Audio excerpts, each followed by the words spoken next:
ଦେଖିବା ପଦାर्थର ପରିବର୍ତ୍ତନ କହିଲେ ଆମେ କ'ଣ ବୁଝୁ। ଆମେ ଆମ ଚାରିପାଖରେ ବିଭିନ୍ନ ପ୍ରକାର ପଦାର୍ଥ ଦେଖୁଛୁ। ସେଗୁଡ଼ିକ ସବୁଦିନ ଗୋଟିଏ ପରି ରହନ୍ତି ନାହିଁ।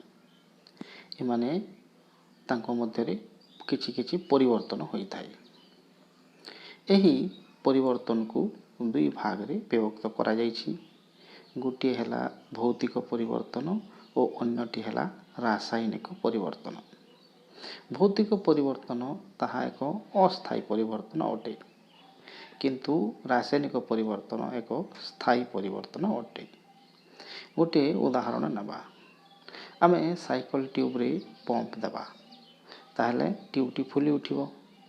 ପୁଣି ପମ୍ପ ଖୋଲିଦେଲେ ଟ୍ୟୁବ୍ ତା'ର ମୂଳ ଅବସ୍ଥାକୁ ଫେରି ଆସିବ। ଏହା ହେଲା ଭୌତିକ ପରିବର୍ତ୍ତନ। ସେହିପରି କ୍ଷୀରରୁ ଦହି ହେବା ଏକ ରାସାୟନିକ ପରିବର୍ତ୍ତନ ଅଟେ, କାରଣ ଦହିରୁ ଆମେ କ୍ଷୀର ବାହାର କରିପାରିବା ନାହିଁ ଆଉ ଥରେ।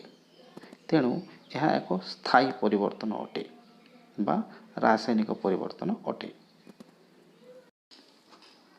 ଏଥର ଦେଖିବା ଭୌତିକ ଓ ରାସାୟନିକ ପରିବର୍ତ୍ତନର ତୁଳନା।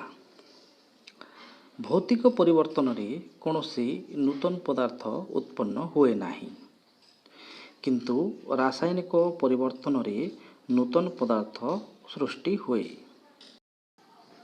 ଭୌତିକ ପରିବର୍ତ୍ତନ ଅସ୍ଥାୟୀ ଓ ପ୍ରତ୍ୟାବର୍ତ୍ତୀ, ଅର୍ଥାତ୍ ଏହି ପରିବର୍ତ୍ତନକୁ ବିପରୀତ ଦିଗରେ କାର୍ଯ୍ୟକାରୀ କଲେ ପଦାର୍ଥର ପୂର୍ବ ଅବସ୍ଥା ପୁଣି ଫେରିଆସେ।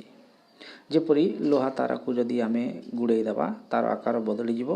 ପୁଣି ଲୁହା ତାରାକୁ ସିଧା କରିଦେଲେ ପୁଣି ତା'ର ପୂର୍ବ ଅବସ୍ଥାକୁ ଫେରିଆସିବ।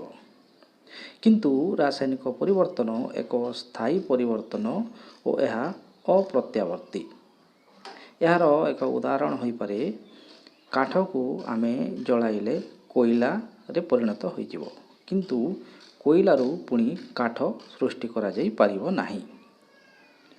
ଭୌତିକ ପରିବର୍ତ୍ତନ ଦ୍ୱାରା ପଦାର୍ଥର ଓଜନ ହ୍ରାସ ବା ବୃଦ୍ଧି ହୁଏ ନାହିଁ, କିନ୍ତୁ ରାସାୟନିକ ପରିବର୍ତ୍ତନ ଦ୍ୱାରା ପଦାର୍ଥର ଓଜନ କମ୍ ବା ବେଶୀ ହୁଏ, ଅର୍ଥାତ୍ ଏହାର ଓଜନ କମିଯାଏ କିମ୍ବା ଓଜନ ଅଧିକ ହୋଇଥାଏ।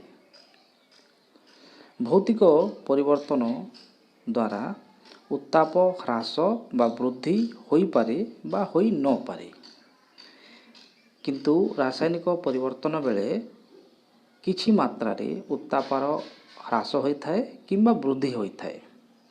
ସମୟ ସମୟରେ ଆଲୋକ ବା ଅତିବାଇଗଣୀ ରଶ୍ମି ଅବଶୋଷିତ ହୁଏ ବା ଏଥିରୁ ବାହାରିଥାଏ।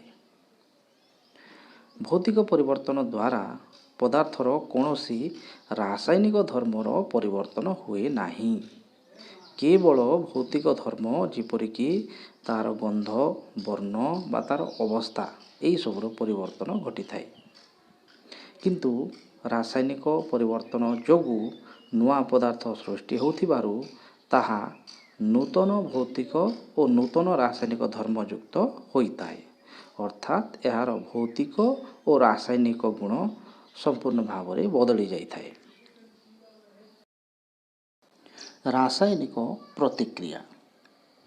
ଦୁଇଟି ପଦାର୍ଥ ମିଶି ଏକ ନୂତନ ପଦାର୍ଥ ସୃଷ୍ଟି ହେବାକୁ ରାସାୟନିକ ପ୍ରତିକ୍ରିୟା କୁହାଯାଏ।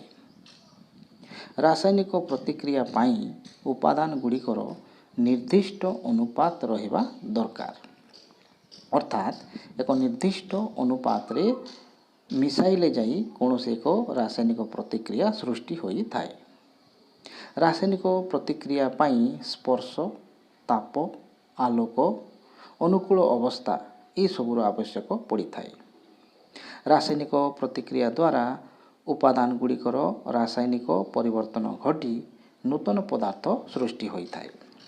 ତୁମ ବହିରେ ଏକ ଉଦାହରଣ ଅଛି, ଚୂନ ପାଣି ସହିତ ଅଙ୍ଗାରକାମ୍ଳ ଗ୍ୟାସ୍ ପ୍ରତିକ୍ରିୟା କରୁଛି ଓ ଚୂନ ପାଣିର ତା'ର କଲର୍ ବା ତା'ର ରଙ୍ଗ ବଦଳି ଯାଉଛି।